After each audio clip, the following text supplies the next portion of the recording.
الكريم أما بعد فأعوذ بالله من الشيطان الرجيم بسم الله الرحمن الرحيم عزت جناب چیئرمین فاؤنڈیشن سیکرٹری فاؤنڈیشن محترم جناب پرنسپل صاحب قابل قدر اساتذہ احترام اور میرے ہم مکتب طالب علم ساتھیوں السلام علیکم۔ آج مجھے جس موضوع پر لب کشائی کا موقع ملا ہے وہ ہے یوم دفاع پاکستان۔ ستمبر 1965 کی جنگ ہوئی، کفر پہ دنیا تنگ ہوئی، رحمت ہمارے سنگ ہوئی، آیا تھا دبانے دب گیا باطل، آیا تھا مٹانے مٹ گیا باطل،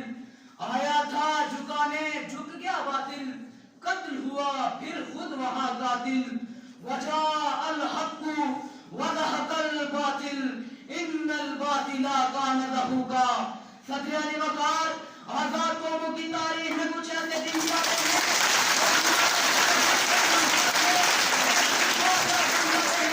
جو ان قوموں کے ماتھے پر جھومر ہوتے ہیں، جو ان کی آنے والی نسلوں کے لیے تا قیامت فائد کا باعث بنتے ہیں، کیونکہ آزادی کو محض حاصل کرنے والی کافی نہیں بلکہ اسے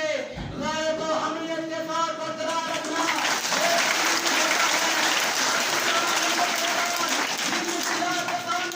بڑے شہید کے مسلمانوں اور آزادی کے متوالوں نے کیا، ابھی وہ زخم پوری طرح بھرے نہیں تھے کہ مجھے دشمن نے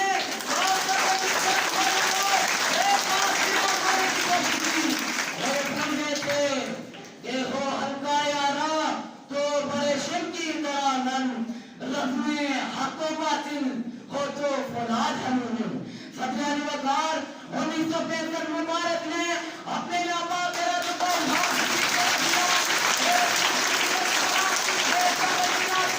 اچانک پاکستان پر حملہ کر دیا۔ کوئی اور قوم ہوتی، کوئی اور ملک ہوتا اور کوئی اور بھی فوج ہوتی تو شاید یہ حرکت کامیاب ہو جاتی، مگر صدر علی وقار ہمت، جرأت اور بہادری کے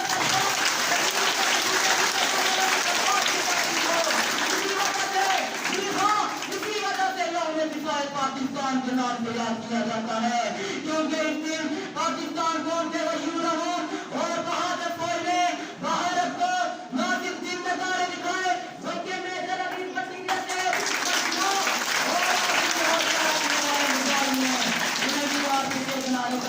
رکھا۔ میرے ملک دشمن جنرل چودھری کا یہ خام خیال تھا کہ افواج پاکستان کو وہ حالت نیند میں دبوئے لے گا، مگر وہ یہ نہ جانتا تھا کہ میری سرحدوں کے محافظ، میری ملت کے رکھوالے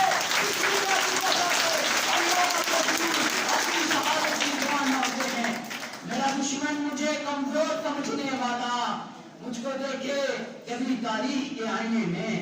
میں نے ہر عہد میں توڑا ہے رونق کا طلسم، میں نے ہر عہد میں ایک نیا خواب لکھا ہے۔ میرا دشمن یہ حقیقت نہ فراموش کرے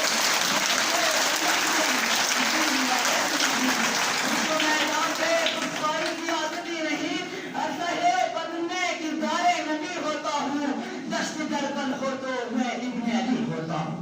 حضرت سامعین، قومیں اپنی تاریخی ایام کو یاد رکھتی ہیں۔ یوم دفاع پاکستان ہمیں افواج پاکستان کی شکایت کی جاتا ہے،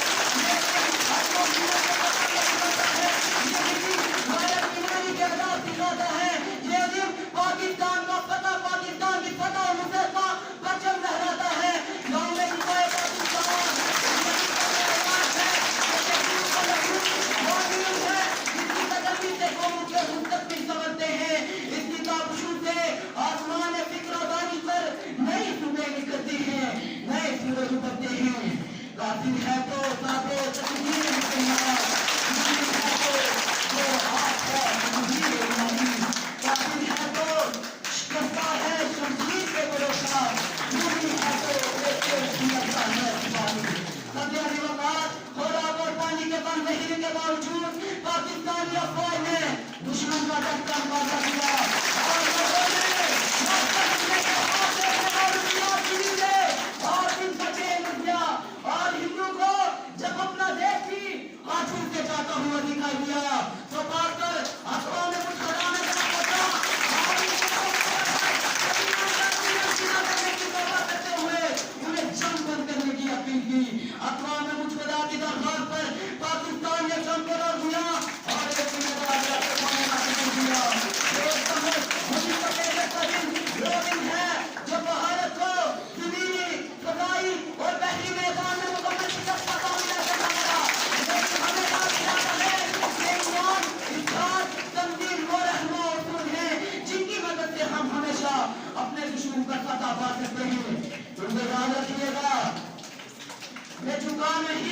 جھکا نہیں، میں جھکا نہیں، میں بکا نہیں، کہیں چھپ چھپا کر کھڑا نہیں. جو ڈٹے ہوئے ہیں محاذ پر، جو ڈٹے ہوئے ہیں محاذ پر، مجھے